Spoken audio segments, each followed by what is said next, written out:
Today we're going to be talking about hand planes.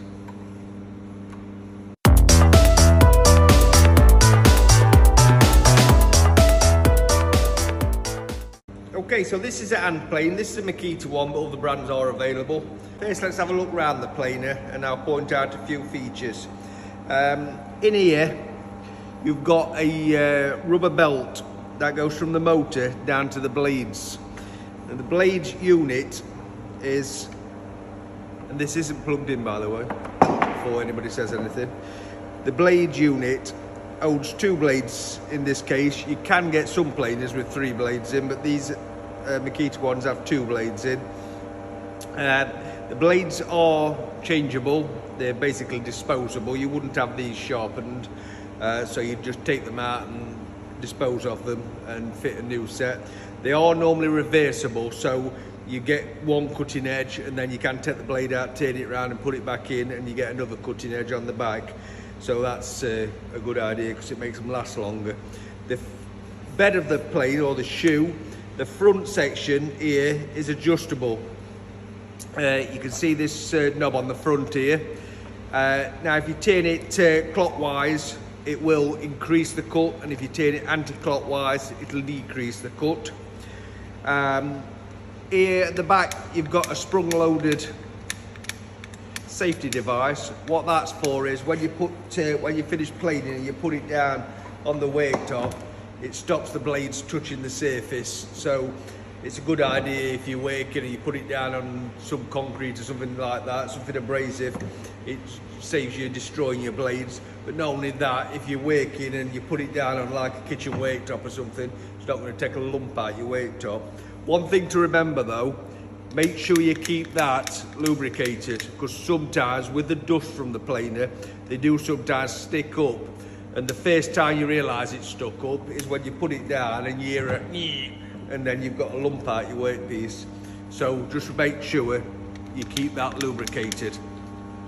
On the base of the planer, you've also got this groove here at the start here on the front section. What that's for is to put a bevel. I'm going to show you a little bit later on how to do that, but it basically takes the corner off your workpiece, puts like a 45 bevel on it if you just want to take the corners off. What else can I tell you? Planers do chuck loads of sawdust out, so make sure you're in a well ventilated area. Make sure you've got some safety glasses on, or your wear glasses, and make sure you're not anywhere where it's going to matter, because they do bags for these, but 2 minutes and they're full. So I mean, I work in the workshop, so it doesn't matter to me. I just sweep it up. But if you're working in an house, you can use the bag, or you can use an extractor, or just work somewhere like a garage or somewhere else, so you can just sweep it up afterwards, because they do make a lot of mess. The trigger on these is different to a lot of power tools. This little button on a normal power tool would hold the button in, so you put the button in and push that, and it would keep the machine running for you. Different with a planer. What that is a safety device. If you don't press that button in, you can't press the trigger. The trigger won't work unless you press that in first and then press the trigger, and then it will run. So what that's for is basically so you can't catch your button by accident and catch your fingers. Keep your fingers well clear of these planer blades when you're planing. Don't be tempted to hold your hand under like this while you're planing, and don't be tempted to hold a workpiece while you're planing. Not a good idea. You're going to lose your fingers. Right, what I've done, I'll show you this before we go any further. I use one of these things. This is brilliant. What this is, I don't like vices on benches. It's all right if you've got a proper woodworking bench, but I just don't like vices. I can't stand them. You get in the way, you catch your legs on them. I just don't like them. So I don't use vices myself. I use this. This is a brilliant bit of thing. It's just a piece of wood with a V out of it. I put it on the end of the bench. I clamp it like that with a speed clamp or a G clamp. And basically when you're planing a piece of wood or you're working on a piece of wood, you can just slide your piece of wood into the V and it holds it, and it's pretty solid. So it's really handy if you're planing. So that's a good tip. Get yourself one of them made. Easy, bit of scrap, brilliant piece of kit. Okay, so now I'm going to plug the planer in and I'll show you how to use one. Okay, the planer's now plugged in, so as you can hear, one of the big problems with planers as well, I ought to mention, is you tend to catch your cable. This is about the third cable I've had on this planer. So always, when you finish using your planer, unplug it and then just check down your cable and make sure you've not got any nicks out your cable with the planer, because that's something you will probably do, and it's something to be aware of when you're using your planer. Just up the cable behind you, something like that, so the cable's going backwards. Don't be tempted to let the cable come round the front of your weight piece like that, because that's when you're going to catch it. So always keep your cable round the back of you and away from your weight piece. When you're using your planer, always try and start with a very shallow setting first. Don't go too heavy at it, because you can always take a bit more off, but you can't put it back on.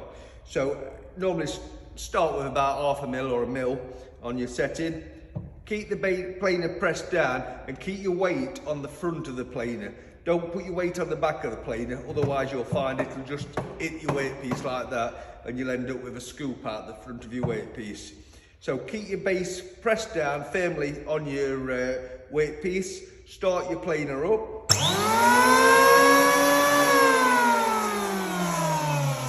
And when I'm ready to go, I'll just move the planer forward.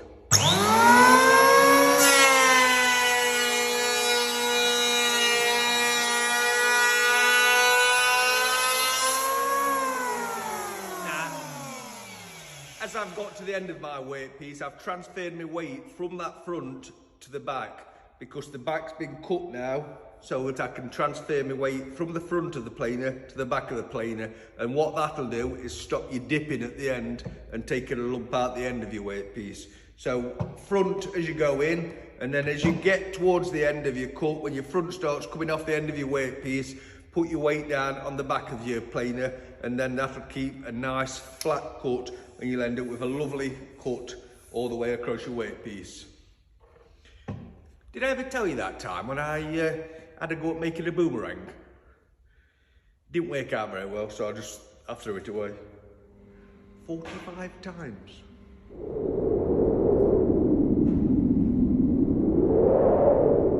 Anyway, moving on. Right, I'm now going to show you how to do a 45 using the V on the front of the planer. So I'm going to locate my planer on the weight piece with the cord of the weight piece located in that cutout on the bed of the planer. I'm going to move the planer forward just before the blades touch the weight piece, and I'm going to just get used to it, feeling it there right before I start the planer up. So I'm just going to feel and know that I'm right before I start to attempt this cut. Once I'm happy, I can start the planer up and I'm going to move forward, and again, as I cut, weight on the front of the planer. As I get to the end, I'm going to transfer my weight to the back of the planer. So let's see how it goes.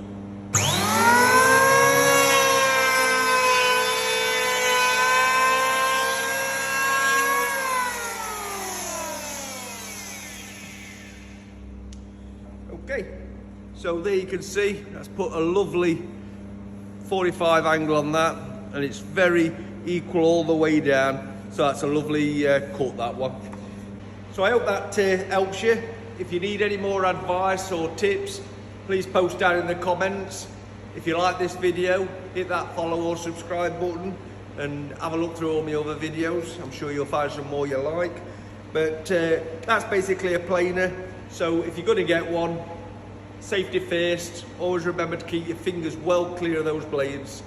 But once you get used to using one, it'll just be an irreplaceable piece of kit in your toolbox.